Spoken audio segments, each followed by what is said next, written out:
एक छोटे से गांव में राजेश और उसकी पत्नी रीता बेहद खुश रहते थे। एक दूसरे के साथ हर सुख दुख बांटते हुए जीवन जीते थे। रीता घर संभालती थी और राजेश खेतों में कड़ी मेहनत करता था। दोनों की जिंदगी बहुत अच्छे से कट रही थी। तभी एक दिन रीता अचानक से बीमार पड़ जाती है। राजेश ने हर तरह से उसका इलाज कराने की कोशिश की। गांव के वैद्य से लेकर हर संभव जड़ी बूटी तक सब कुछ आजमाया गया, लेकिन रीता की हालत में कोई सुधार नहीं हुआ। जैसे जैसे उसकी हालत बिगड़ती गई, राजेश की चिंता भी बढ़ती गई। खेतों का काम भी ढंग से नहीं हो पा रहा था और दोनों का जीवन जैसे थम सा गया था। राजेश, तुम्हें मेरे गुरुजी के पास जाना चाहिए। हो सकता है वे कुछ मदद कर सके। जी वैद्य जी, आप सही कहते हैं। मैं कल ही जाता हूँ आपके गुरुजी के पास। दवाइयाँ तो सही दी गई हैं, लेकिन तुम्हारी पत्नी का ठीक न होना दुर्भाग्य की बात है। तुम उसे शहर ले जाकर किसी बड़े अस्पताल में इलाज कराओ। और इस तरह राजेश मायूस होकर घर लौट आया। रीटा, कल मैं फसल कटवाकर उसे बेचकर तुम्हें मैं शहर लेकर जाऊंगा। अब तुम्हारा इलाज वहाँ ही होगा। तभी गांव का साहूकार दौड़ता हुआ राजेश के घर आया और उससे बोला, राजेश, अनर्थ हो गया, तुम तो बर्बाद हो गए। क्या हुआ मालिक? ऐसा क्या हो गया? मुझे बताओ तो सही। मेरा दिल बैठे जा रहा है। तुम्हारे खेत में किसी ने आग लगाकर तुम्हारी सारी फसल जला दी। यह सुनते ही राजेश रोने लगा और अपने खेत की ओर दौड़ता हुआ गया तो उसने देखा कि सच में उसकी सारी फसल जलकर बर्बाद हो गई और उसकी सारी मेहनत और उम्मीदों पर पानी फिर गया। यह देख वह और जोर से रोने लगा। इस पर साहूकार ने उससे कहा, रो मत राजेश, तू चिंता मत कर, मैं हूं ना तेरी मदद के लिए। आपका बहुत बहुत धन्यवाद मालिक, इतना कहने के लिए। अच्छा, मैं चलता हूँ, कल मेरे घर आ जाना। इतना कहकर साहूकार अपने घर की ओर चल दिया और राजेश जब अगले दिन साहूकार के घर पहुंचा। मालिक, मालिक, आप कहाँ हो? आ गए राजेश तुम? अरे सुनील, जरा वो पैसे और पेपर दियो मुझे जो स्टूल पर रखे हैं। यह लो राजेश, पूरे 1 लाख रुपए हैं। तुम मुझे 6 महीने में ये पैसे वापस लौटा देना, सूद समेत। अगर नहीं लौटाए तो तुम्हारे खेत की जमीन मेरी हो जाएगी। पर मालिक, आपने तो कहा था मेरी मदद करेंगे। देख भाई राजेश, कुछ भी मुफ्त नहीं होता। और देख, तुझे पैसे तो मैं दे ही रहा हूँ, अब इससे ज्यादा तो मैं कुछ नहीं कर सकता तेरे लिए। बाकी तेरी मर्जी। राजेश ने हिचकिचाते हुए साहूकार की शर्त मान ली और पैसे लेकर अपने घर लौट आया। और अगले दिन जब राजेश अपने खेत में काम करने गया तो साहूकार के आदमियों ने उसे वहां काम करने से रोका। क्यों रे राजेश, तू यहाँ खेत पर क्या कर रहा है? अब ये जमीन तुम्हारी नहीं रही, यह अब साहूकार जी की है। कैसी बात कर रहे हो तुम लोग? यह जमीन मेरी है और कल जब मैंने पैसे लिए थे तो मुझे 6 महीने का टाइम दिया गया था कर्ज लौटाने के लिए। अगर मैं कर्ज नहीं लौटाऊंगा तो ही यह जमीन तुम्हारी होगी। अबे मूर्ख, यह जमीन अब तेरी नहीं है। मालिक की नजर इस जमीन पर बहुत समय से थी, तभी तो तेरी फसल हमने साहूकार जी के कहने पर जला दी, ताकि तू साहूकार जी से पैसे ले और बदले में तेरी जमीन हथिया ले। साहूकार जी, आपने बहुत गंदा खेल खेला मुझ गरीब के साथ। देख लेना, ऊपर वाला आपको कभी माफ नहीं करेगा। आपने मेरी फसल इसलिए जलवाई ताकि आप मेरे खेत पर कब्जा कर सकें। इस तरह राजेश मायूस होकर अपने खेत छोड़कर चल पड़ा और थका हारा एक पेड़ के नीचे जाकर बैठ गया।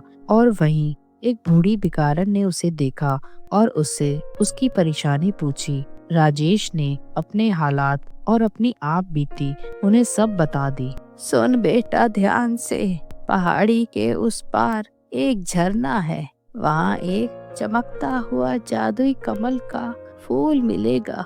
अगर तुम वह फूल ले आओ तो तुम्हारी सभी समस्याएं हल हो जाएगी, लेकिन वह फूल पाना आसान नहीं होगा। तुम्हें वहां जाते हुए काफी कठिनाइयों का सामना भी करना पड़ेगा।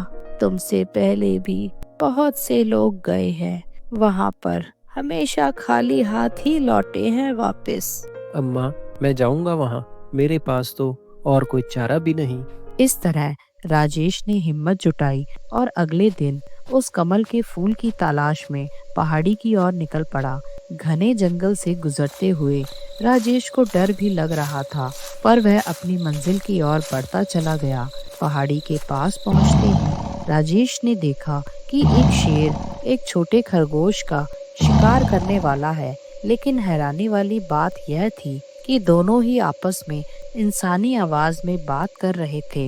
एक पल के लिए राजेश भी हक्का बक्का रह गया, पर यह सब देख राजेश से रहा नहीं गया और उसने तुरंत शेर के पास जाकर उससे कहा, इस छोटे से खरगोश को छोड़ दो, यह अभी बच्चा है, इसे मत मारो। अगर मैंने इसे छोड़ दिया तो मैं तो भूखा ही रह जाऊंगा। उसका क्या तुम इसके बदले अपनी जान दोगे? अच्छा ठीक है, तुम इसे छोड़ दो, मुझे अभी कुछ काम है, पर मैं वादा करता हूँ जल्दी लौटकर तुम्हारे पास आऊंगा, तब तुम मुझे खा लेना। तुमने मुझे बेवकूफ समझा है। निर्णय तुम्हें अभी ही लेना होगा। या तो मेरा अभी शिकार बन जाओ, नहीं तो मैं इस खरगोश को अभी खा जाऊंगा। जैसी प्रभु की इच्छा। अच्छा, अगर इस खरगोश का जीवन बच जाए तो तुम मुझे खा लो, क्या पता इससे मेरे परिवार का भी कुछ भला हो जाए। राजेश के इतना बोलते ही खरगोश गायब हो गया और शेर भी एक परी के रूप में बदल गया। मैं वही बूढ़ी भिखारन हूँ। मैंने तुम्हारी दयालुता और निस्वार्थता की परीक्षा ली है। तुमने इसे पास कर लिया। चलो, मैं तुम्हें उस जादुई कमल तक ले चलती हूँ। इस तरह परी रामू को जादुई कमल के पास ले गई और कहा, यह लो, यह जादुई कमल का फूल है। यह तुम्हारी पत्नी को ठीक कर देगा। इसे बस उसके शरीर पर लगा देना, वह तुरंत ही ठीक हो जाएगी। यह केवल तुम्हारी 2 इच्छाएं ही पूरी करेगा। परी का धन्यवाद करते हुए राजेश वापस अपने गांव की ओर चल दिया। घर के पास पहुंचते ही उसे साहूकार मिल गया, जो गिड़गिड़ाते हुए कहने लगा, राजेश, जब से मैंने तुम्हारी जमीन ली है, मेरी बेटी बहुत बीमार है। मुझे अपनी गलती का एहसास हो गया है। मैंने तुम्हारे साथ बहुत ज्यादतियां की हैं। कृपया अपनी जमीन मुझसे वापस ले लो। मुझे माफ कर दो। और मुझे पता लगा है तुम्हारी पत्नी से कि तुम कोई फूल लेने गए हो जिससे वह ठीक हो जाएगी। क्या तुम मेरी बेटी को भी उससे ठीक कर दोगे? चलो साहूकार जी, मेरे साथ चलो, पहले मैं आपकी बेटी को ही ठीक करता हूँ। और इस तरह राजेश ने साहूकार के घर जाकर जादुई कमल के फूल की मदद से साहूकार की बेटी को ठीक कर दिया। राजेश, तुम्हारा सब कर्जा माफ। तुम्हें मुझे कोई पैसा देने की जरूरत नहीं और तुम अपने खेत पर खेती करो। मैं तुम्हें कभी परेशान नहीं करूंगा। फिर राजेश अपने घर पहुंचकर अपनी पत्नी को उस जादुई कमल से छूता है। उसकी पत्नी भी तुरंत ठीक हो जाती है। तभी जादुई कमल से आवाज आई, तुम निस्वार्थ और ईमानदार हो। तुम एक और इच्छा मांग सकते हो मुझसे। मैं चाहता हूँ कि मेरी पत्नी और मैं हमेशा स्वस्थ और खुश रहें। तथास्तु। ऐसे ही और मजेदार वीडियोस देखने के लिए लाइक, कमेंट, शेयर और सब्सक्राइब करें हमारे चैनल को। Thank you. Bye bye.